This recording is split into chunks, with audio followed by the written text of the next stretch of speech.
push that rock here with Simpson math. Let's verify this identity here. Cosine of 2x equals cos squared x minus sine squared. I'm going to start, usually you start on the side that has more terms, but I'm going to start on the left-hand side. And the reason for that is because I see a chance to use the sum identity. I can rewrite the argument here as x plus x. That's the very first thing you ever learn in algebra, right? That x plus x is 2x. So we'll explain it that way. Then that allows me to do the sum identity. It's cos of the first add-in times cos of the second add-in minus, because cosine gets its cosine, so this plus becomes a minus is the way I kind of think of it. Sine of the first add-in times sine of the second add-in. So this is just the sum identity for cosine. That's what I did there. Now, of course, something times itself is that something squared. And, you know, we would think we would write it like this, but actually in trig, we put the exponent here. So that's what that exponent means, is that it's cosine times cosine, okay? And this exponent means that it's sine times sine. Now I have to explain every step. So we just say a times a equals a squared, and here we just say rewrite the exponents. Okay, now look, this is the side I was trying to get to. So we have reached the right-hand side and we are done. Okay, now this identity is known as the double angle because, see, we think of the inputs as angle measurements and it's being doubled. So we call it the double angle identity. And with cosine, there's actually 3 double angle identities. So let's verify another one. So this time I'm going to start on the left-hand side again. And I'm going to rely on the proof I just used. I just proved that cosine 2x is equal to cosine squared x minus sine squared x. Okay, so that's called the double angle identity. Now, I'm going to say that I know that cos squared x plus sine squared x equals 1. So if I take the sine squared and subtract it over, then cos squared x is equal to 1 minus sine squared x. So that's what I'm going to do next. Wait, is that not, see if I put that in, if I change this to that, I'm going to get 2 sine squareds. That's not what I want to do. Okay, so that's what I'm going to want to do on the next verification, sorry. So what I'm going to do instead of this, we'll save this knowledge, but I'm going to take this sine squared and get it by itself. So I'm not looking at this line, I'm looking at the line above it. So I'm going to move the cosine squared over. So I'll get 1 minus cos squared x. There we go. So I'm going to replace this sine squared with 1 minus cos squared. So I have cos squared x minus, now look, I'm putting in a binomial, 2 terms for 1 term. So I'm going to replace this 1 term with 2 terms. 1 minus cos squared x. It is very important that I put parentheses. Otherwise, it's not a valid maneuver. Okay? And it's just like saying 20 minus 10 is equal to 20 minus 5 plus 5. That's not true. 5 plus 5 is 10, but 20 minus 5 plus 5 is not equal to 20 minus 10. So without the parentheses, it is nonsense. So I have to have the parentheses there. Now what I'm going to do, I've took up all my space, so I'm going to move down to here because I used a lot of space here. And I'm going to distribute the negative. Cos squared x minus 1 plus cos squared x. So that's called distribution. When you do multiplication across addition or subtraction, that's distribution. Okay, so we distribute the negative. And then I see that I have cos squared plus cos squared, which is 2 cos squareds. And that's called adding like terms. That's another one of the things you learn early. Sorry about my dogs there. In algebra class. And look, that's what the right-hand side is. So I've reached the right-hand side proof complete. Okay. Now, I'll leave you to verify this one. But you're going to use that trick that I just used here. You're going to say, look, if cosine squared plus sine squared is equal to 1, then cos squared is equal to 1 minus sine squared. And so you can go straight to this step from cosine of 2x to here by double angle. And then you can replace the cos squared with 1 minus sine squared. So we'll have a 1 minus sine squared right here. We replace 1 minus sine squared minus sine squared. You'll get there real fast. So I'll leave you for that one. I'll take a video time. Let's verify this one. Again, I'm going to start on the left-hand side. Why would I do that? Well, because I know I see that double angle.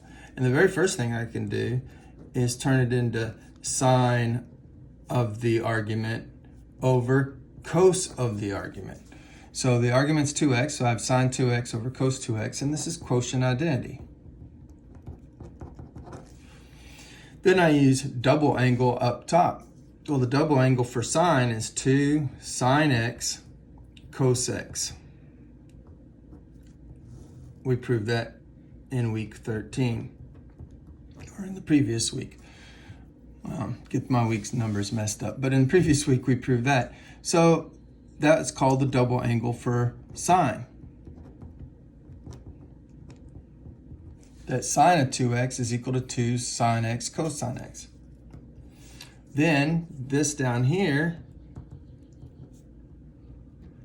we can change to 1 minus 2 sine squared x. Why? Well, because of the one that you're going to verify. This is a double angle that you're going to verify. So this is a double angle for cosine.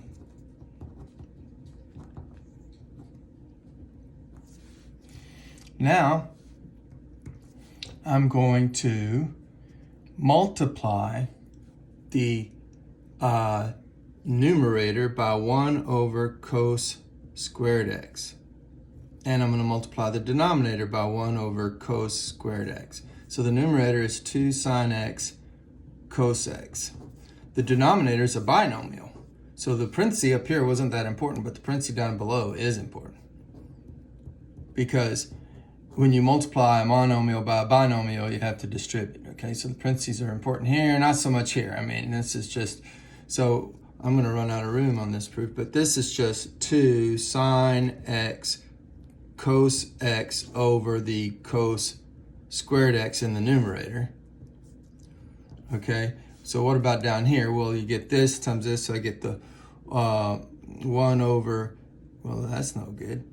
Cos squared x. This is not taking me where I wanted to go. Let's see, I didn't think this out carefully. I need a 1 here, not a 1. Oh, well, here we go. Minus 2 sine squared x over cos squared x. Oh yeah, I'm getting, this is silly. I should have used the other double angle identity. Yeah. So whenever you use a double angle for cosine, you have a choice, right? I used this one. And it turns out it's not a very wise one to have used. We could have also used this one, but we could have also used the very original one that we had here, this cos squared minus sine squared. That's the one I needed to use. If I would have put cos, well, we're going to get there just fine. So, you know, explain your steps. This was multiplied by 1. 1 is equal to this, you know, 1 over a divided by 1 over a. That's still 1. So I multiplied by 1 there. And then I actually did the multiplication. When I did this time this, and then this time this, and this time this, I did the multiplication. So that's the last slide, so I'm gonna have to borrow a sheet of paper. I didn't plan on this taking this many steps. So on my last step, I had acquired this. Well, clearly I can do a little reducing, okay? So I have 2 times sine over just cos. 2 times sine over just cos. Okay, so I reduced the coses there. Here I have a tangent, and let's not get too carried away and do too much at once. So I have 1 over cos squared x minus 2 sine squared x over cos squared x. So all I did on that step was reduce. Okay, I'm going to put this under here so it's not writing against the so I have some padding. But anyway, Now I'm going to change this to tangent squared. And this to tangent. What allows me to do that? I hope you yelled at the screen, quotient identity. Yes, because the quotient identity says that tangent is equal to sine over cosine. So tangent squared would be sine squared over cosine squared. So that allows me to do that. And I'm looking at what I need to verify. And I do have what I want in the numerator, but not what I want in the denominator. So, that tells me I kind of want to mess around with this denominator. Well, that's a secant squared. What allows me to do that? That's right, reciprocal. And then we happen to know that 1 plus tangent squared is equal to secant squared. That's called the Pythagorean. So both of those are going to help me explain this next maneuver, where I take this secant squared and I make it 1 plus tangent squared.